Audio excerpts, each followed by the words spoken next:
Hey, what's happening, Mortgage Coach community? All right, so today we got right into the two case studies that I wanted to share. And we had this wicked storm in Park City come up and blew out my internet altogether. So I really apologize for that. But I wanted to come back and share those two case studies that I like to share with financial advisors. One's for purchase, one's for refinances. Let's jump right in and talk about the value we can create for clients, creating wealth by showing them how to better use leverage. So I'm going to quickly share my screen here. All right. So let's go here with the first of the two case studies, which is a purchase transaction. And I kind of framed this up in the call today, where we had this client that had saved 20% down, but that's all the money they had. They had no other liquidity. They had no nest egg. They had no safety fund. They were behind in contributing to their retirement plans because they'd been going through an advanced degree. And it was so in their mind, so important to come up with 20% down, but I realized it left them very unbalanced. And they were going into a position that had very good income, and the payment was a literal non-issue for them. So here's what I did. I created the strategy that they asked me for, which was the 20% down, 30-year fixed. And by the way, when I took the application, they had 100 grand and they were going to save the difference between now and closing. So literally no safety margin there. I also created for them a 15% down, a 10% down, and a 5% down. And the question that I ask these clients is, we want to definitely be aware and conscientious of the mortgage strategy that has the lowest cost, but we also want to be aware of the mortgage strategy that creates the greatest amount of wealth. And so to that end, I took their attention down. Let me move my video. There we go. I took their attention down. Whoop. Trailing me. All right, see you later, Josh. I took him down and I said, let's look at this strategy over 30 years. And of course they said, well, we don't plan to be in this house over 30 years. And I said, great, but the next time you buy a house, we're going to reevaluate your situation. And we're going to, again, I'm going to encourage you to make the decision that's going to maximize your wealth. So we want to look at this over the long term, even though you may not be in this house over the long term. And what I showed them was this. I showed them that if they were to take the difference in down payment, which of course, they had $104,000 down in the 20% down payment option, but in the 5% down option, they only had 29,000 down. So if we took the difference in each of these down payment amounts and we invested that money, and let's just assume we could get a 6% return, very conservative. S&P 500 going back to the 1950s has an average between 10 and 11% return. But if we just got a 6% return, look at what that impact would be in terms of creating a nest egg and investment balance for them over the long term. And what I showed them was their strategy at the end of 30 years would have a free and clear home, and they'd have a value of about 1.6 million. But if they were to take the difference, approximately $75,000 difference, invest that money over 30 years, they would have a net worth of $2 million.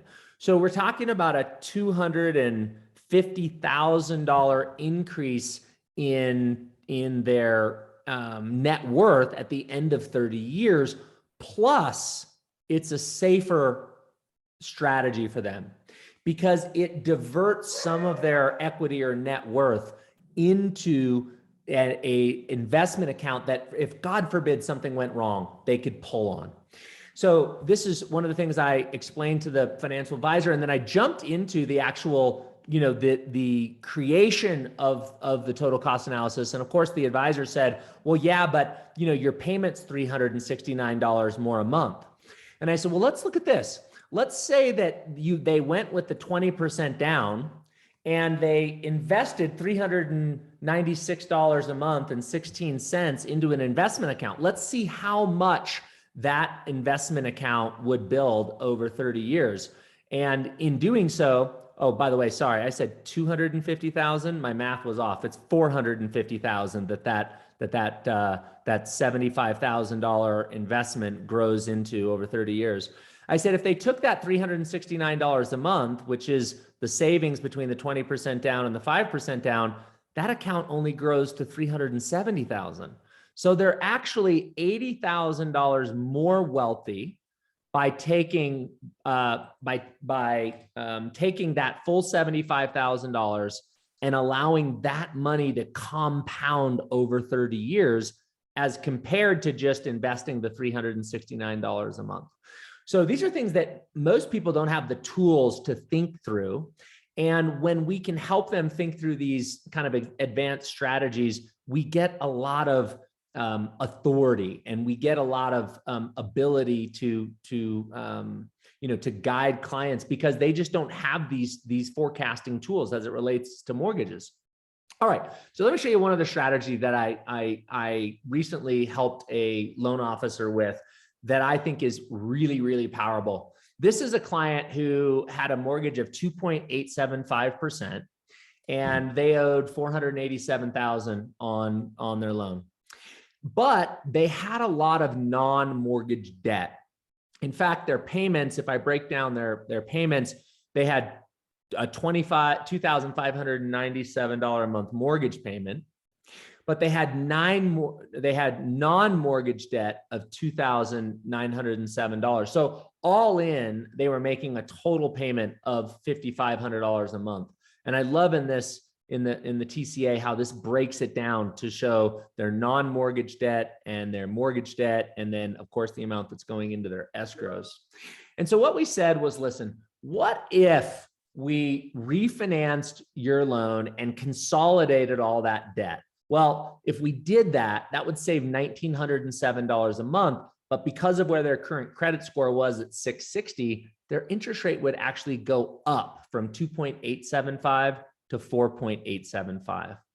So what we said with these clients is, to make sense of going up 2% in interest rate, we really got to be strategic with where we put that money.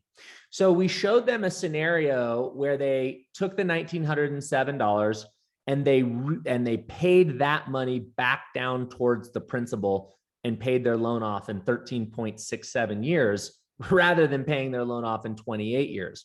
Not a bad strategy, but similar to maybe some of your clients, a lot of my clients that have a lot of debt haven't done a really good job saving for retirement. So knowing that, we said, let's look at it from another strategy. Let's say we took that $1,900 a month savings, and let's say we invested it. I'll take us into the analysis here. So with this scenario, we said, let's say we take this $1,900 a month that we saved because we paid off all our debts. Let's invest it at a 6% rate of return. And also, by the way, they're getting $4,000 cash back plus saving two payments that they weren't going to be able to make, they weren't going to have to make. So they freed up about $11,000 in cash at the closing. They paid off all their debt. And we said, if you invest that $11,000 and the $1,900 a month, you have the same number of dollars leaving your checking account. But if we look at your wealth, look at this. They become drastically more wealthy by investing that money. In fact, at the end of 30 years, they have a free and clear home, of course, but they also have an investment balance of almost $2 million. Now think about how transformative that is. On their current trajectory, spending $5,500 a month, they had no money in their budget to invest. And at the end of the 30 years, they were going to be house rich and cash poor. We simply refocused that money to be invested, anticipating a 6% return. And we essentially came up with $2 million out of thin air. It's absolutely incredible. And so when we talked about that strategy, the client said, I really want to pay my home off fast. I don't want to have a mortgage for 30 years. And I said, okay. I said, let's look at one more option. Let's say that and I'm hopping around a little bit here for the sake of time, so forgive me.